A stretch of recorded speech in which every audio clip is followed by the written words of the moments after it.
우리 함께 사도신경으로 신앙 고백하시겠습니다. 나는 전능하신 아버지 하나님 전지의 창조주를 믿습니다. 나는 그의 유일하신 아들 우리 주 예수 그리스도를 믿습니다. 그는 성령으로 잉태되어 동정녀 마리아에게서 나시고 본디오 빌라도에게 고난을 받아 십자가에 못 박혀 죽으시고 장사된 지 사흘 만에 죽은 자 가운데서 다시 살아나셨으며 하늘에 오르시어 전능하신 아버지 하나님 우편에 앉아 계시다가 거기로부터 살아있는 자와 죽은 자를 심판하러 오십니다.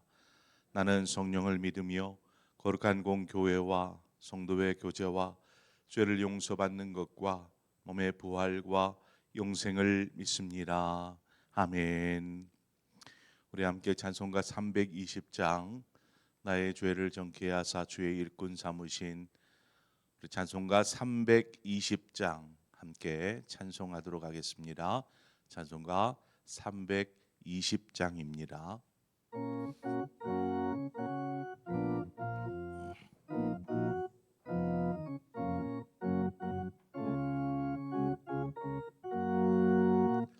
나의 죄를 정케 하사 주의 일꾼 삼으시 구세주의 넓은 사랑 항상 찬송합니다.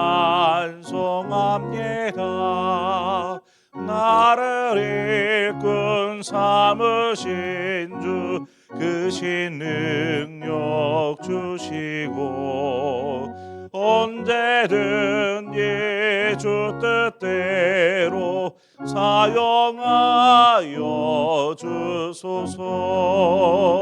내게 부어주시려고 은혜 예비하신 주 주의 은혜 채워주사 능력 있게 하소서. 나를 일꾼 삼으신 주 크신 능력 주시고 언제든지 주 뜻대로 사용하여 주소서. 죄의 짐을 풀어주시 주의 능력 크도다. 나를 피로 사신 예수 내 맘속에 오소서. 나를 일꾼 삼으신 주 크신 능력 주시고 언제든지 주 뜻대로 사용하여 주소서. 주여 내게 성령으로 충만하게 채우사 생명수가 강물처럼 흐르게 하옵소서. 나를 일꾼 삼으신 주 크신 능력 주시고 언제든지 주 뜻대로 사용하여 주소서.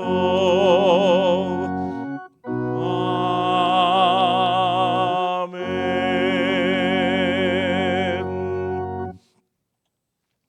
하나님의 말씀 우리 함께 보겠습니다. 사무엘상 13장입니다.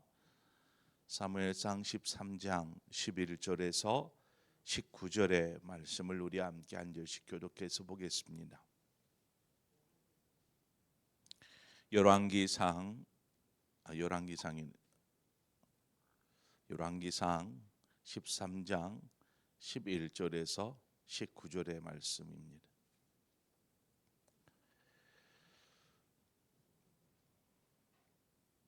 우리 한 절씩 교독해서 보겠습니다.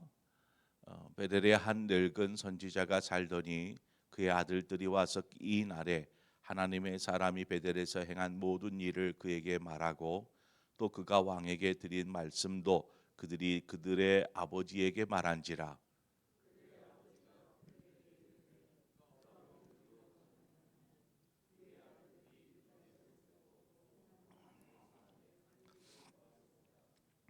그가 그의 아들들에게 이르되 나를 위하여 나귀의 안장을 지우라.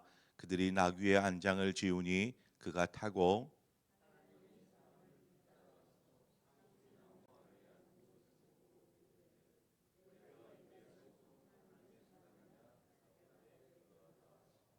그가 그 사람에게 이르되 나와 함께 집으로 가서 떡을 먹으라.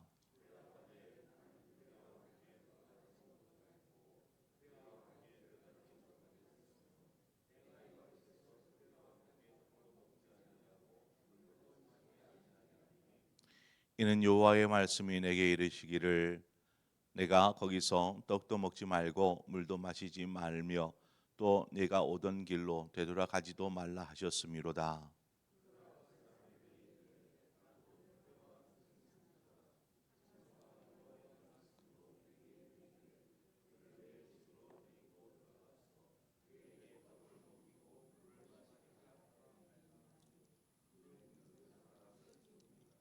함께 읽습니다. 이에 그 사람이 그와 함께 돌아가서 그의 집에서 떡을 먹으며 물을 마시니라. 아멘. 오늘 본문의 말씀을 이해하려면 바로 앞에 나와 있는 내용을 우리가 먼저 이해하고 넘어갈 필요가 있습니다. 우리가 앞 시간에 살폈던 것은 하나님께서 그 남쪽 유다에서 금송아지가 있는 베델로 하나님의 사람을 보내십니다. 그래서 하나님의 사람이 이 베델에 가서 이 베델의 제단의 파멸을 선포하고 또 그러한 징조를 내 보임으로 제단이 갈라져서 이렇게 재가 아래로 떨어지는 이러한 일이 발생하지요. 이 모습을 본 여로보암이 하나님의 사람을 향하여서 그를 붙잡으라 하고 손내미로 소리 지를 때에 그의 손이 굳어버리는 일이 발생합니다.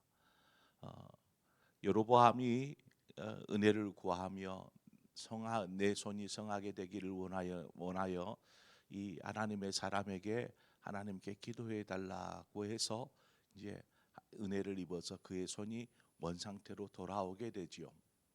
여로보암이 그 일이 너무나 감사했는지 이 하나님의 사람을 자신의 집으로 초대해서 대접하고 또 예물을 드리려고 했습니다. 그래서 집으로 갑시다 했는데 하나님의 사람이 거부하죠. 거부했던 이유는 하나님께서 하나님의 말씀으로 모든 것들을 하지 않도록 못하도록 오늘 본문에도 그 내용이 나옵니다. 가서 뭘 먹지도 마시지도 말라.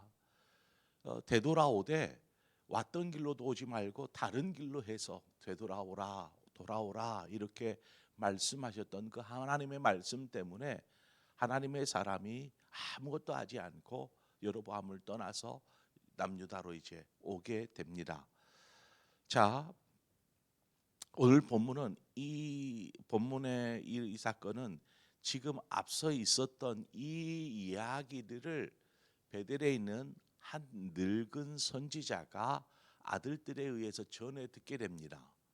아들들이 아마 그곳에 같이 있었는지 지금 되어져 갔던 일들을 다 소상히 아버지 늙은 선지자에게 이야기한 것입니다. 아버지, 저 남쪽 유다에서 한 하나님의 사람이 와서 이 베델의 제단이 파멸할 것을 이야기하고 또 그 징조로 제단이 쩍 갈라지더니 이 재가 막 쏟아지는 일들을 우리가 보았습니다. 이 이야기를 이 늙은 선지자에게 한 것입니다. 늙은 선지자가 그 말을 듣고 하나님의 사람이 간 길을 아들들에게 묻습니다. 그래서 나귀의 안장을 지워서 그 하나님의 사람을 뒤쫓아 가게 되죠. 그리고 한 곳에서 그 사람을 만나게 됩니다. 늙은 선지자가 이 하나님의 사람에게 내 집으로 갑시다. 내 집에 가서 내가 당신을 섬길 수 있도록 허락해 달라 요구하는데 여로보암이 했던 것처럼 동일하게 그에게 거부합니다. 아니요, 나는 갈 수 없습니다. 왜냐? 하나님께서 베델에 가거든 먹지도 마시지도 말고 돌아오라. 돌아오되 다른 길로 해서 돌아오라. 이렇게 말씀하셨기 때문에 나는 갈 수 없습니다라고 거부를 하는 것이죠. 이때에 베델에 늙은 이 선지자가 이 하나님의 사람에게 이야기합니다. 18절 말씀인데 그가 그 사람에게 이르되 나도 그대와 같은 선지자라. 천사가 여호와의 말씀으로 내게 이르기를 그를 내 집으로 데리고 돌아가서 그에게 떡을 먹이고 물을 마시게 하라 하였느니라 하니 이는 그 사람을 속임이라. 자, 베델의 늙은 선지자가 지금 천사가 이야기한 것처럼 그럴 듯한 말을 꾸며서 나도 이제 뭐 선지자인 것은 맞으니까요. 나도 선지자라 하면서 그 다음 내용이 이제 꾸민 것이죠. 천사가 나에게 나타나서 했다는 말은 다 속임수였습니다. 그의 하나님의 사람을 속이게 됩니다. 결국 하나님의 사람은 이 늙은 선지자의 말을 따라서 왜요? 그 늙은 선지자가 천사가 나에게 말씀해 주셨다. 그 말은 곧 하나님께서 나에게 당신을 대접하라 이렇게 말씀해 주셨습니다. 라고 이야기하고 데려간 것입니다. 그 앞에는 이 사람을 믿을 수밖에 없는 것이 본인이 선지자라 이야기하였기 때문에 자, 여러분 본문의 말씀을 통해서 무엇을 이야기하려고 하는 것일까? 우리 좀 생각해 보아야 합니다. 지금 이 모든 일들이 발생하는 장소가 베델입니다. 베델. 베델은 우리가 알다시피 야곱이 에서를 피해서 형 에서를 피해서 저 바단 아람으로 외삼촌의 집으로 도망하기 전에 중간에 이제 뭐 날이 저물어서 그랬는지 돌베개를 베고 이제 들판에서 잠을 잡니다.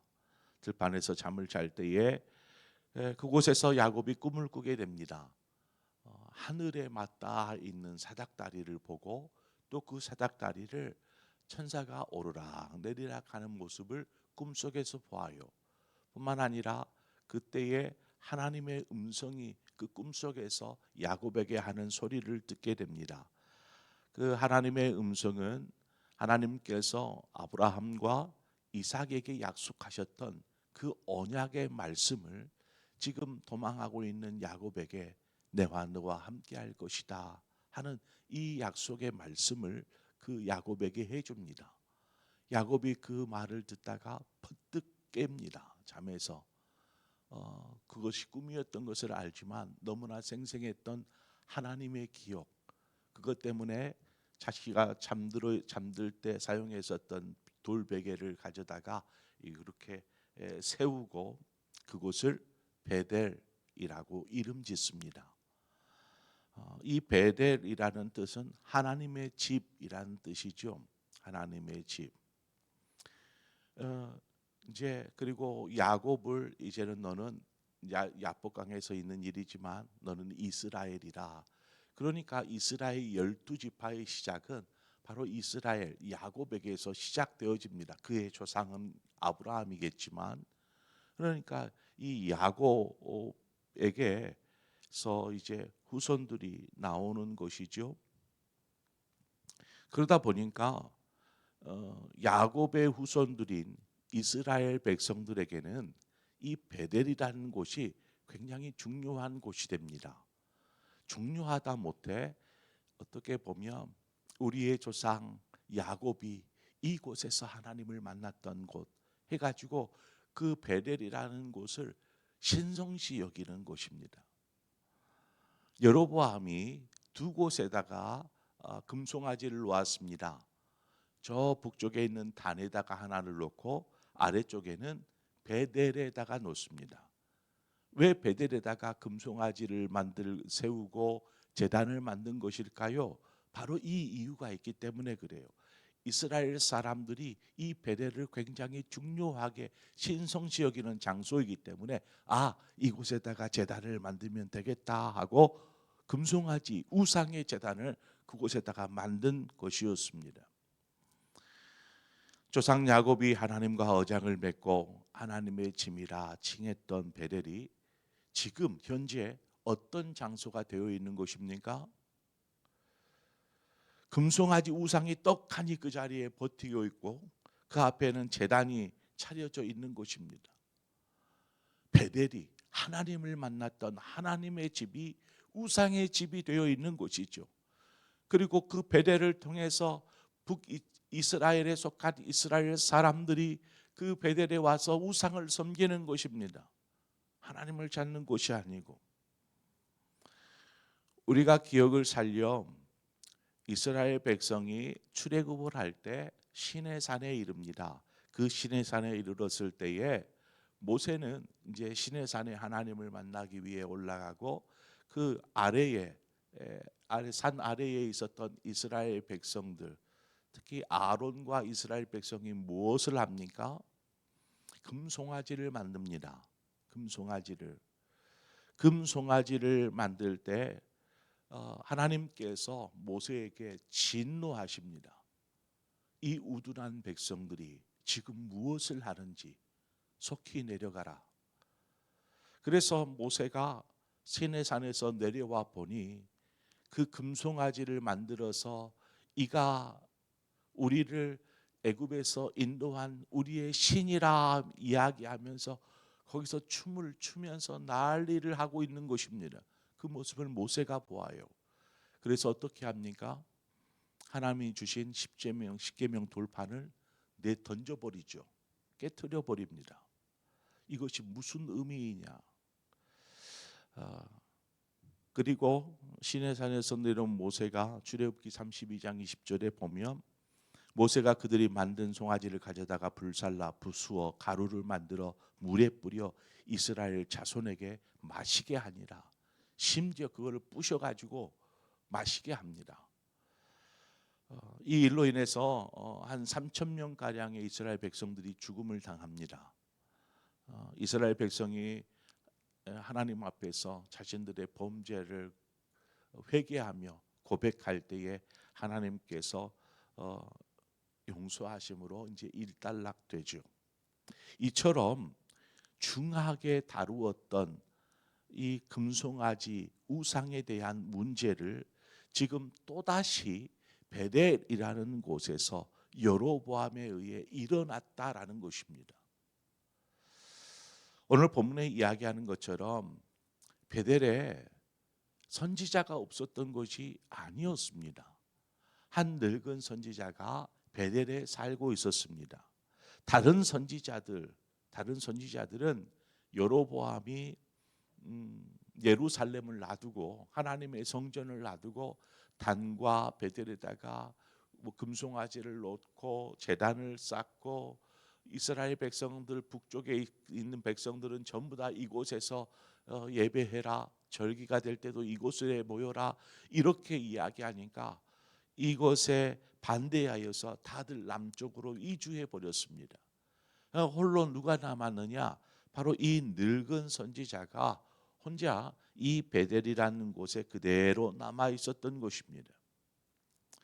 자, 그는 베델에 우상과 제단이 만들어지고 이스라엘 백성이 우상을 숭배하는 것들을 그냥 가만히 지켜만 보고 있었습니다. 한마디로 그냥 묵인하는 것이죠. 나는 이제 늙었고 하면서 묵인하는 것입니다. 선지자로서 선지자가 하는 일이 무엇입니까? 하나님의 뜻을 백성들에게 전달하는 것입니다. 이것이 선지자로서의 사명인데 지금 이 베델의 늙은 선지자는 이 선지자로서의 사명을 잃어버렸습니다. 여러분, 사명을 잃어버리면 이는 살아있으나 죽은 사람과 같으며 하나님을 버린 것과 다를 바가 없습니다. 사명을 잃어버렸다. 사명이 없으니 그저 자리만 지키고 있는 것이죠. 나는 선지자입니다 라고 이야기할 수 있을지는 모르지만 선지자로서 아무런 일도 아무런 말도 행하지 않으면 그것을 누가 선지자라 말할 수 있겠습니까? 그것은 죽은 선지자나 마찬가지이지요. 우리는 사명을 잃어서는 안 됩니다. 그러면 우리의 사명이 무엇입니까? 저와 여러분의 사명, 하나님께서 이 땅에 살아가고 있는 우리에게 주신 사명, 그것이 무엇입니까? 대표적인 것으로 이야기하자면 우리가 주님의 증인이 되는 것이 하나님 주님께서 말씀을 통해서 우리에게 말씀하신 것입니다. 너희는 가서 내 증인이 되라. 모든 족속으로 제자를 삼아 아버지와 아들과 성령의 이름으로 세례를 주고 내가 분부한 모든 것을 가르쳐 지키게 하라. 하나님의 명령입니다. 이것이 우리에게 사명이죠. 이 사명을 감당하지 않은 채 우리가 그리스도인으로 살아간다라는 것, 그것은 자신만을 위한 신앙생활을 하는 것과 별반 다를 바가 없습니다. 내가 하나님을 위해서 하나님의 영광을 위해서 하는 것이 아니라 내 자신을 위한 삶을 신앙생활을 하는 것이죠. 우리는 이 사명을 잊어서는 안 됩니다. 하나님의 사람이 그 사명을 버렸지요. 결국 선지자로서의 역할도 잃어버린 것과 같습니다. 하나님이 사람이 행한 것을 보면 베델의 선지자가 아마 큰 수치심을 경험했을 거라고 봐요. 왜 그럴까요? 자신도 선지자이면서 아무것도 아무런 말도 하지 않았고 그저 선지자라 이런 이름만 가지고 있었기 때문에. 그런데 하나님의 사람이 저 남쪽에서 올라와 가지고 그 우상을 섬기는 베델의 제단을 향하여서 파멸을 선포하고 또 그러한 징조로 제단이 갈라지는 일들을 보았잖아요. 들었잖아요. 나도 선지자인데 아무것도 하지 못한 것에 대한 수치심, 부끄러움이 그 안에 있지 않았겠습니까? 그래서 그랬을까? 그는 자신도 선지자라 이렇게 말하면서 하나님의 사람을 거짓으로 꼬드깁니다. 이제 그 다음 이야기는 내일 살펴보겠지만 바른 믿음과 사명에 우리가 붙잡혀 있지 않으면 결국 자신의 영혼도 망칠 뿐만 아니라 자신을 통해 다른 사람의 영혼까지도 실족시키게 되는 것입니다. 우리의 신앙이 사명에 붙잡혀 있지 않으면 그 모습을 보고 다른 사람이 저렇게 신앙생활하면 되겠구나, 그 사람도 실족하는 것과 같습니다. 그래서 우리가 오늘 이 새벽에 하나님께서 내게 주신 사명이 무엇인지 묵상하고 그 사명을 다시 한번 우리 안에서 새롭게 하고 각인시켜서 정말 그 사명을 위해서 우리의 삶을 살아가는, 내 이 땅에 살아가는 모든 인생을 하나님이 주신 그 사명을 따라서 살아가는, 오늘 찬송했던 것처럼 주의 일꾼 삼으신 구세주의 그 신사랑을 찬송했고 나를 사용하여 주옵소서 이야기한 고백했던 것처럼 우리가 하나님 나라를 위해서 사명자로서 귀하게 사용되어지는 저와 여러분의 삶이 되어지기를 주님의 이름으로 축원을 드립니다. 이 시간에 우리 함께 기도하겠습니다. 좋으신 하나님 아버지, 은혜와 사랑을 감사합니다.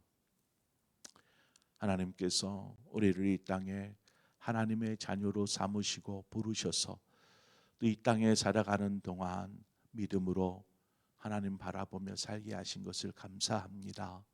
단지 우리에게 믿음 안에 거하는 것뿐만이 아니라 우리에게 주어진 사명이 있음을 우리가 기억합니다. 주님께서 말씀을 통해 우리에게 주신 그 사명을 붙잡고 이 땅을 살게 하여 주시옵소서. 사명을 잃어버리면 오늘 본문에 나오는 늙은 거짓 선지자와 같이 선지자이면서도 아무것도 하지 못하는, 그리고 결국 다른 사람을 넘어뜨리는 이러한 일에 앞장서는 사람이 되어버리게 되는 것을 보게 됩니다. 그러므로 늘 깨어서 하나님이 주신 사명을 잘 감당할 수 있는 우리 모두가 되게 하여 주시옵소서. 예수 그리스도의 이름으로 기도합니다. 아멘. 오늘 주신 말씀을 생각하면서 하나님, 우리는 하나님의 집, 너희는 하나님의 성전이라 말씀하신 우리의 거룩한 집을 잘 세워가고 있는지, 아니면 지금 여로보암처럼 이스라엘 백성들처럼 우상의 제단을 만들고 그렇게 우리의 성전을 더럽히고 있지는 않은지 돌아보면서 하나님, 우리 안에 거룩한 성전을 지어가게 하여 주옵소서. 또한 하나님이 주신 사명이 무엇인지 바르게 깨닫게 하여 주시고 그 사명을 위해 사는 우리의 삶이 되게 하여 주옵소서. 우리 자신과 우리의 신앙을 위해서 기도하고 더불어서 우리에게 맡겨진 사명이 있다면 그 사명 잘 감당할 수 있도록 위해서 기도하시기를 바랍니다. 또한 여러분의 가정을 위해서 함께 기도해 주십시오. 남편을 위해서, 아내를 위해서, 또 부모님을 위해서, 자식들을 위해서 이 시간 우리 함께 기도하고 여러분 각자의 기도의 제목을 가지고 기도하시다 자유롭게 돌아가시겠습니다. 함께 기도하겠습니다. 조신 하나님 아버지, 하나님이 새벽을 깨우게 하시고 또 하나님 앞에 기도하며 나아갈 수 있도록